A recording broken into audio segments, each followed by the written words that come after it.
హల్లెలూయా. చదివిన ఈ 107వ సంకీర్తన 4, 5 చరణ భాగాలను మనం చూస్తూ ఉంటే, ఈ లేఖన భాగాలలో ఉంటున్న సందర్భము, ఈ లేఖన భాగాలలో మనము చదివిన ప్రజల యొక్క చరిత్ర జ్ఞాపకం చేసుకుంటూ ఉంటే, ఇది ఇశ్రాయేలీల ప్రజల యొక్క ప్రయాణపు అనుభవాలను జ్ఞాపకం చేస్తూ ఉంది. ఇశ్రాయేలీలను ఎవరు నడిపిస్తూ ఉన్నారు అని అడిగితే మనందరికీ తెలుసు. ఎవరు నడిపిస్తున్నారు? దేవుడే నడిపిస్తున్నాడు. వారి పరిస్థితులను చూస్తూ ఉన్నాడు. వారి కష్టాన్ని ఆయన చూస్తూ ఉన్నాడు. వారి మొరను ఆయన వింటూ ఉన్నాడు. చూస్తూ ఉన్న ఆయన, వింటూ ఉన్న ఆయన ఉండబట్టలేక వారిని విమోచించడానికి, నడిపించడానికి పూనుకున్నాడు.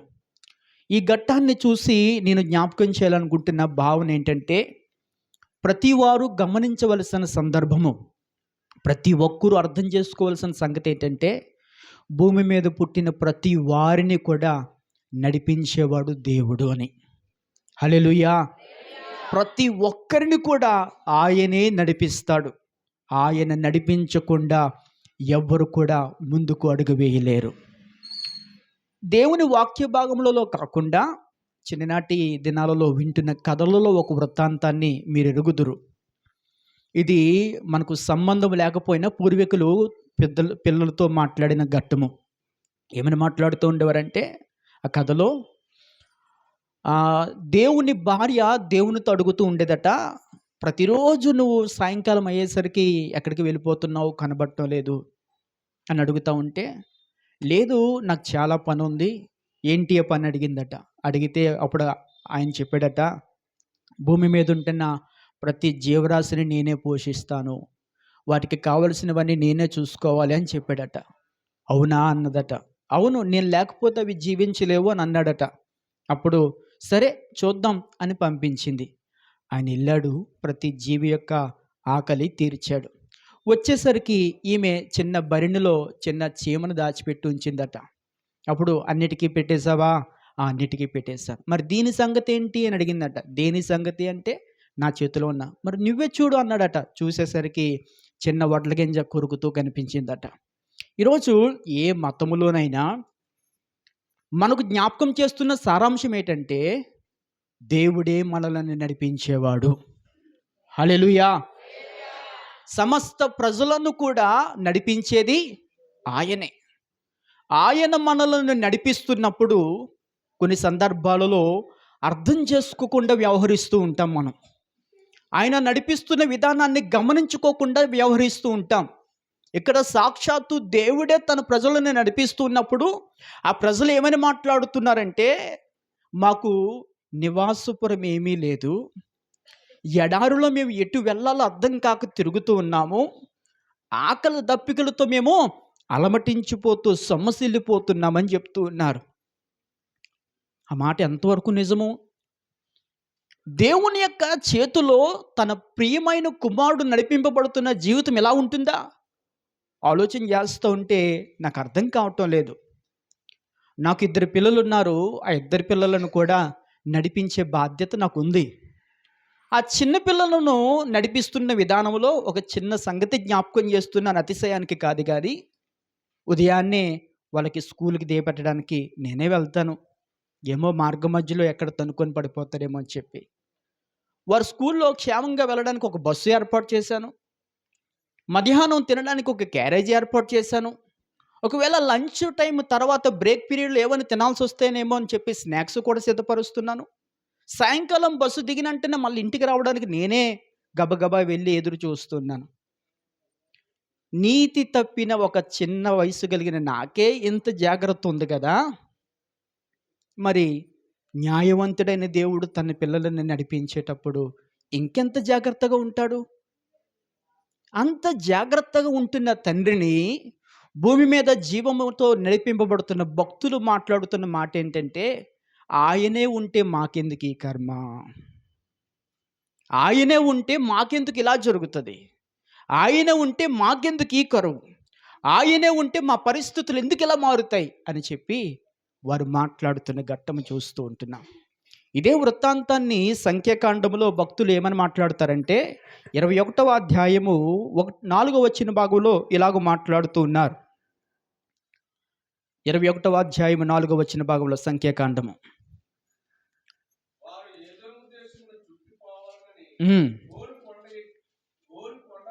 ఆ, ఆ, ఆ, చాలు చాలండి. మార్గాయాసము చేత ప్రజలట సొమ్మసిల్లి అలసిపోయి వారి నోటి నుంచి ఆయాసముతో కూడిన మాటలు మాట్లాడుతున్న ఘట్టాన్ని చూస్తున్నాం. చాలాసార్లు తన సేవకుడని మోషేతో ఇలాగ అంటారు కదా, మమ్మల్ని చంపడానిక ఇక్కడికి తీసుకొని వచ్చాం. వారిని నడిపిస్తున్నది మోషే కాదు, వారిని నడిపిస్తున్నది దేవుడే. తమను దేవుడే నడిపిస్తున్నాడన్న సంగతి వాస్తవము మర్చిపోయి వారు మార్గ ప్రయాణములో జీవన యాత్రలో వారికి కలుగుతుంటున్న మార్గాయాసము చేత ఏవో తోచినట్లుగా నచ్చినట్లుగా మాట్లాడుకుంటూ వెళ్ళిపోతున్న ఘట్టాలు చూస్తూ ఉంటున్నాం. ఈరోజు సంఘముగా కూడి ఉంటున్న సంఘముతోనూ చేరిన సమాజముతోనూ ప్రేమతో జ్ఞాపకం చేస్తుంటున్నాను. మనలను నడిపిస్తున్నది మనలను సృజించిన సృష్టికర్త అయిన దేవుడు.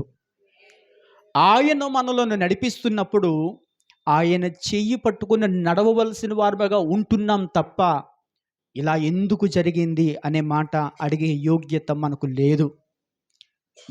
ఎందుకు ఇంత బలమైన మాట నేను మాట్లాడుతున్నానంటే, మన తండ్రి మనల్ని తీసుకొని వెళ్తున్నప్పుడు చిన్న దినాలలో మౌనంగా ఆయనతో పాటు వెళ్ళిపోతూ వచ్చాం.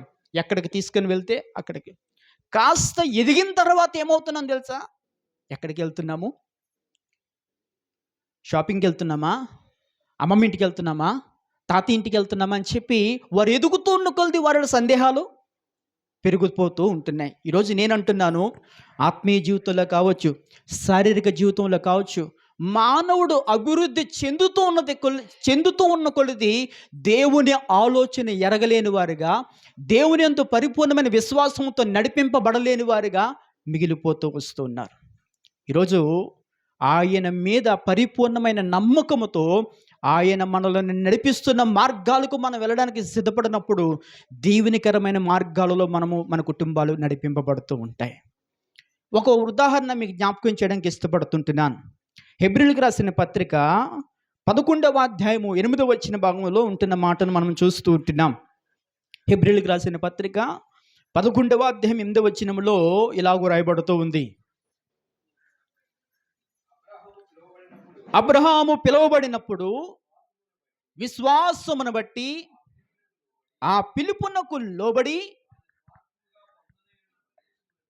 తాను స్వాస్యముగా పొందనయున్న ప్రదేశమునకు బయలు వెళ్ళెను, మరియు ఎక్కడికి వెళ్ళవలనో అది ఎరుగకనే బయలు వెళ్ళను. చాలండి.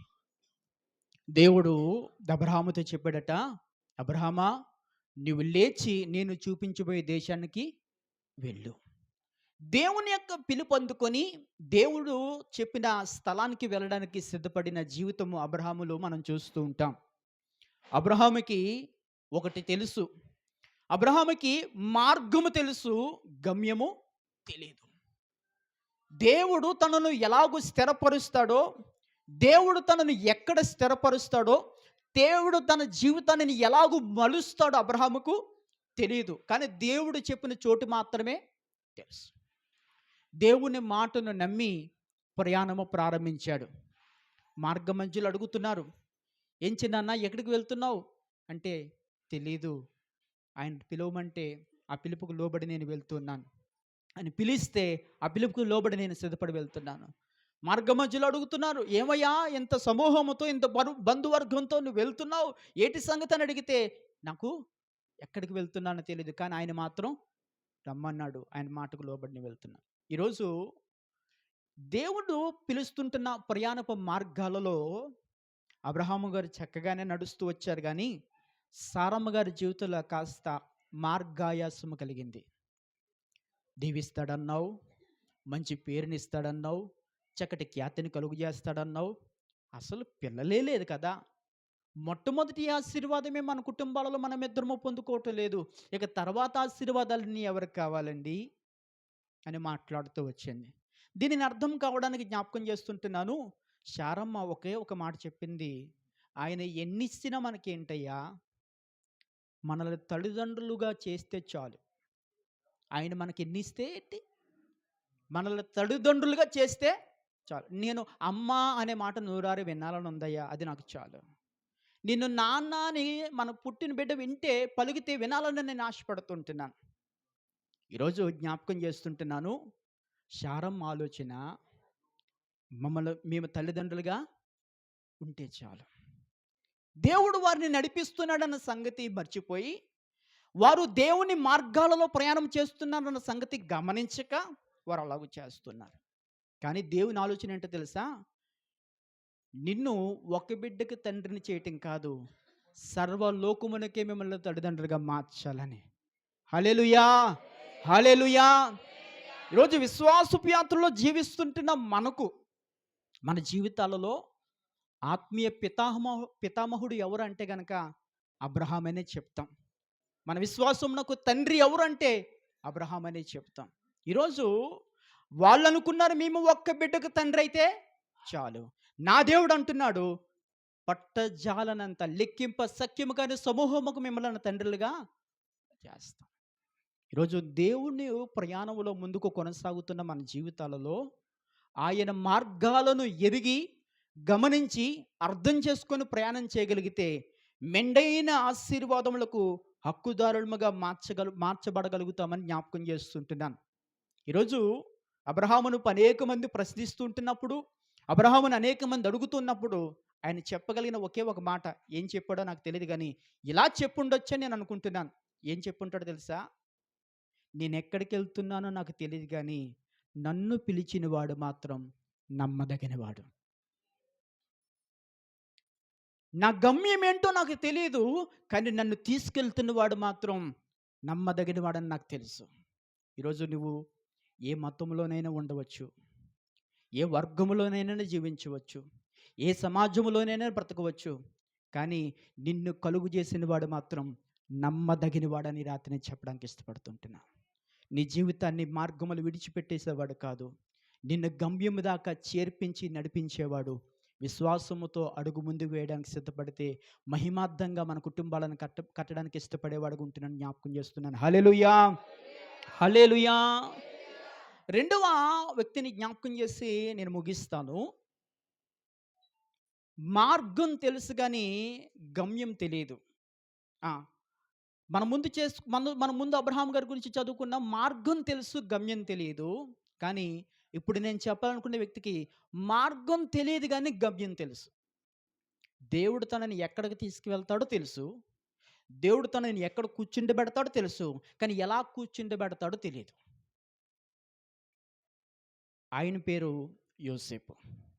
యోసేపు చిన్న దినాలలో దర్శనాలు పొందుకున్నాడు, కలలు పొందుకున్నాడు. అమ్మా నాకు కల వచ్చింది, నేను పొలంలో ఒక పన్నగా నిలబడ్డాను, మీరందరూ కూడా నాకు నమస్కరించినట్టుగా కల వచ్చిందంటే అమ్మ వెంటనే పనికి మళ్ళడా, తప్పు అలా మాట్లాడకూడదు, మేము పెద్దలమురా, మేము నీకు నమస్కారం చేయడం ఏంటి, నీకన్నా పుట్టిన అన్నదమ్ములు, నీకు తండ్రులు లాంటి వాళ్ళు నీకు నమస్కారం చేయడం ఏంటి, పొరపాటుగా మాట్లాడకు సుమి అని చెప్పి గద్దించింది. మళ్ళీ కొన్ని రోజులు పోయిన తర్వాత మళ్ళీ అలాంటి దర్శనమే, తను ప్రకాశిస్తూ ఉన్నాడట, తన చుట్టూ సూర్యుడు, చంద్రుడు, నక్షత్రాలు నమస్కరిస్తున్నట్టుగా. మళ్ళా నాన్న దగ్గరికి వెళ్ళాడు, నాన్న నాకు ఇలాంటి దర్శనం వచ్చింది అంటే నాన్న ఏం సమాధానం చెప్పలేకపోతున్నాడు. అప్పుడు ఒక మాట అర్థమైంది, నా దేవుడు నాకు ఒక మంచి జీవితాన్ని ఇవ్వబోతున్నాడు, నన్ను పుట్టించిన నా దేవుడు నాకు ఒక శ్రేష్టమైన భవిష్యత్తును ఇవ్వబోతున్నాడు, అది ఏదో ఒకరోజు నేను తప్పక చూస్తాను. ఈరోజు యోసేపు మార్గములో గోతులు కనబడ్డాయి, యోసేపు మార్గములో అన్యాయం ఎదురైంది, యోసేపు మార్గములో నిందలు ఎదురయ్యాయి, యోసేపు మార్గములో చెరసాలు ఎదురైంది. ఇన్ని చూపించావు నాకు గొప్ప చేస్తానని, ఇంత గొప్ప దర్శనమిచ్చావు, ఇంత గొప్ప భరోసానిచ్చావు. నన్నెక్కడో కూర్చుండి పెడతానన్నావు. ఈరోజు నేను జైల్లో కూర్చున్నానేంటి? నా జీవితం ఎక్కడో ఉంటదని చెప్పి నాకు దర్శనమిచ్చావు. ఈరోజు నేను గోతిలో ఉన్నానేంటి? నా బ్రతుకు బాగుపడతదని చెప్పి ఎంతగానో నాకు ఉత్సాహాన్ని కలుగజేసావు. ఈరోజు నేను మూలన ఒక బానిసగా బ్రతుకుతున్నానేంటి? అని ఏమాత్రం తన మనస్సులోనికి రానివ్వలేదు. తనకు తెలిసింది ఒకటే ఒకటే, నన్ను పిలిచినవాడు నమ్మదగినవాడు, నన్ను పుట్టించినవాడు నమ్మదగినవాడు, నన్ను చేపట్టి నడిపిస్తున్నవాడు నమ్మదగినవాడు. ఆయన నన్ను విడిచిపెట్టేవాడు కాదు. ఆయన నన్ను ఎక్కడికి తీసుకెళ్ళినా ఎందుకు నాకు ఇలా కలుగుతుంది అనే అర్హత నాకు లేదు. ఆయన నన్ను ఎక్కడికి తీసుకుని వెళ్ళినా నా క్షేమము కోరే తీసుకుని వెళ్తాడు. హల్లెలూయా, హల్లెలూయా. ఈ రాత్రి కూడి వచ్చిన సంఘముతో జ్ఞాపకం చేస్తున్నాను. కొన్నిసార్లు మన తోబుట్టుల జీవితాలు బాగుండవచ్చు, మన ఇరుగు పొరుగు వారి జీవితాలు బాగుండవచ్చు. ఎందుకు నా పరిస్థితి ఇలాగ అయిపోతూ ఉంది? అందరికంటే బాగుంటాడని నా పిల్లల గురించి నేను ఆశపడ్డాను. అందరికంటే బాగుంటారని నా సమాజంలో నేను అనుకున్నాను. కానీ నలుగురి దగ్గర వేలెత్తి చూపించుకునే స్థితిలోకి ఎందుకు వచ్చేసాను నేను? ఎందుకు నా కుటుంబం అలాగైపోతుంది? ఎందుకు నా జీవితం అలాగైపోతుంది అని అనుకుంటున్నట్లయితే ఒక మాట చదువుకుందాము.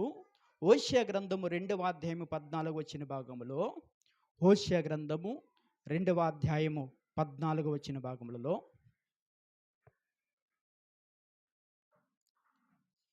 హోషేయ గ్రంథము 2వ అధ్యాయం 14 వచ్చిన భాగములలో,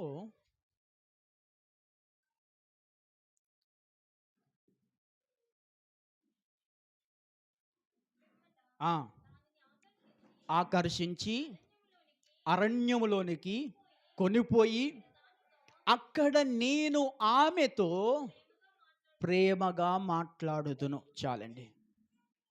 ఈ గ్రంథము దేవునికిని తను బహుగా ప్రేమిస్తున్న తనకుంటున్న సంఘముతో మాట్లాడుతున్న ఘట్టము. తన సంఘముతో తనకు మాట్లాడుతుంటున్న అనుభవాలను జ్ఞాపకం చేసుకుంటా ఉంటే అక్కడ ఉంటున్నాడు కదా, నేను ప్రేమతో నా సంఘముతో నేను మాట్లాడుతుంటున్నాను. ఎక్కడ మాట్లాడుతున్నానంటే నేను అరణ్యమునకు కొనిపోయి మాట్లాడుతూ ఉంటున్నాను. కొన్నిసార్లు దేవుడు మనతో మన క్షేమం గురించి మాట్లాడిన మాటలు మనకు కొన్నిసార్లు సంతోషంగా ఉన్నప్పుడు వంట పట్టం, ఆనందంగా ఉన్నప్పుడు వాటిని కొన్నిసార్లు మనం మర్చిపోతాం. సంతోషంగా ఉన్నప్పుడు ఆ అనుభవాలను మనము విడిచిపెడేస్తూ ఉంటాం. కానీ దేవుడు మనతో మాట్లాడడానికి కొన్నిసార్లు తను మనల్ని ప్రేమించి అరణ్యపు అనుభవాలలోనికి తీసుకుని వెళ్తాడట. దేవుడు, నేను ఒంటరిదాన్ని అయిపోయాను, నా బ్రతుకు చితికిన బ్రతుకు అయిపోయింది, నేను నలిగిపోతుంటున్నాను, ఈ సమస్యలలో నేను ఏగలేకపోతున్నాను అంటున్నావా? ఈ వాక్య భాగం నీకు ఒక గొప్ప ధైర్యాన్ని ఇస్తుంది. నిన్ను ప్రేమించి నీతో ప్రత్యేకంగా మాట్లాడడానికి దేవుడి అనుభవాలను తీసుకొస్తున్నాడు. హల్లెలూయా, హల్లెలూయా. చాలా ప్రసంగాలలో, ఉద్యోగ ప్రసంగాలలో ఆనందంగా ఉంటున్నప్పుడు కొంతమంది బలమైన సేవకులు మాట్లాడిన మాటలు గుర్తుంటాయో ఉండవో కానీ, కొన్నిసార్లు మనం మంచం మీద ఉన్నప్పుడు దేవుని ప్రత్యక్షతను చూసినప్పుడు, కొన్నిసార్లు మనం బలహీనం అవుతున్నప్పుడు దేవుని యొక్క ముఖ దర్శనాన్ని చూస్తుంటున్న అనుభవాలు, కొన్ని కొన్ని పాటలలో ఉంటున్న చిన్న చరణాలకు సైతము మనల్ని గొప్ప ధైర్యానికి నింపేసే అనుభవాలు ఇప్పుడు నేను జ్ఞాపకం చేస్తుంటున్నాను. నా దేవుడు ప్రతికూలతలో ఉంటున్నావని అనుకుంటున్నావా? నిన్ను ఈరోజు ప్రేమిస్తున్నాడని జ్ఞాపకం చేస్తుంటున్నాను.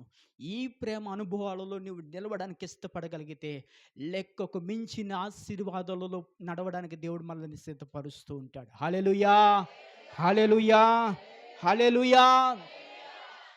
107వ సంకీర్తన 7వ వచన భాగాన్ని చదివి ముగించుకుందాము. 107వ సంకీర్తన 7వ వచన భాగంలో,